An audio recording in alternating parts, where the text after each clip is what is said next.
Bonjour et bienvenue. Qu'est-ce qui peut bien allumer une ville entière comme ça en un claquement de doigts? L'électricité, bien sûr. C'est sans conteste l'une des sources d'énergie les plus incroyables qu'on ait jamais découvertes. Mais ce qui la rend vraiment spéciale, c'est pas tant sa puissance, c'est surtout sa capacité à voyager d'un point à un autre quasi instantanément. Et croyez-moi, c'est ça qui a tout changé. Alors, ça nous amène à deux grandes questions. D'abord, comment on la fabrique cette énergie qui a l'air un peu magique? Et puis, comment est-ce qu'elle est devenue à ce point indispensable dans nos vies de tous les jours? Allez, on va suivre le courant pour tout comprendre. Bon, pour commencer, revenons à la source. Tout part d'installations gigantesques qu'on appelle des centrales électriques. Et il n'y en a pas qu'une seule sorte, non. Chacune a sa propre méthode, sa petite recette secrète pour générer ce courant qui nous est si vital. En fait, on peut regrouper tout ça en quatre grandes familles. Chacune va utiliser une force de la nature différente. Il y a la puissance de l'eau, la chaleur qu'on obtient en brûlant du charbon ou du gaz, les éléments comme le soleil et le vent, et enfin, l'énergie cachée au cœur même des atomes. On va regarder ça de plus près. D'abord, l'hydraulique.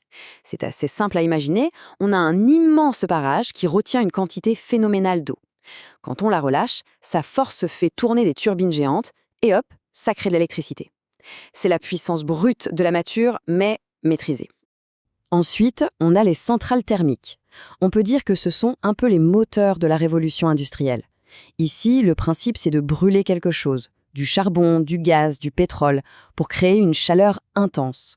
Cette chaleur transforme l'eau en vapeur, et c'est cette vapeur sous haute pression qui va faire tourner les turbines. Et les énergies renouvelables alors? Eh bien là, l'idée, c'est de capter l'énergie directement là où elle se trouve. On va chercher la chaleur du soleil avec de grands panneaux solaires ou on utilise la force du vent pour faire tourner des éoliennes. C'est une façon de produire du courant en jouant dans la même équipe que la planète.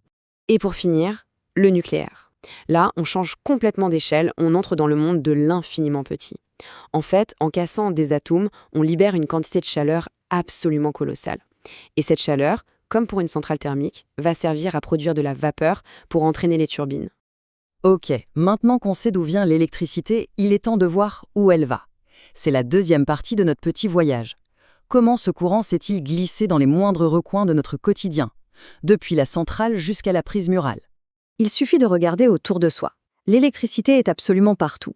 On peut la retrouver dans 5 grands domaines qui ont complètement changé la face de notre société. De la simple ampoule dans la rue jusqu'au téléphone dans la poche, c'est vraiment le fil conducteur de notre monde. Le premier et le plus évident, c'est l'éclairage. Dès que la nuit tombe, c'est l'électricité qui prend le relais. Elle nous permet de prolonger nos journées, elle rend nos rues plus sûres, bref, elle fait vivre nos villes même quand il fait noir. Ensuite, bien sûr, il y a nos maisons. On n'y pense même plus, mais du réfrigérateur qui conserve nos aliments, à la machine à laver qui s'occupe du linge, l'électricité, c'est cette petite fée du logis silencieuse qui nous a libérés d'un nombre incalculable de tâches. Troisième point crucial, l'industrie. Là, ce n'est plus juste de l'énergie, c'est le moteur de tout. Sans électricité, pas de machine-outil, pas de chaîne de production, pas d'usine. C'est littéralement le sang qui irrigue toute notre économie. Et que dire de notre monde connecté? Les télécommunications, tout simplement. Du simple coup de fil à cet océan d'informations qu'est Internet, tout ça ne tient que par un flux invisible et constant d'électrons. Sans lui, on serait coupé du monde.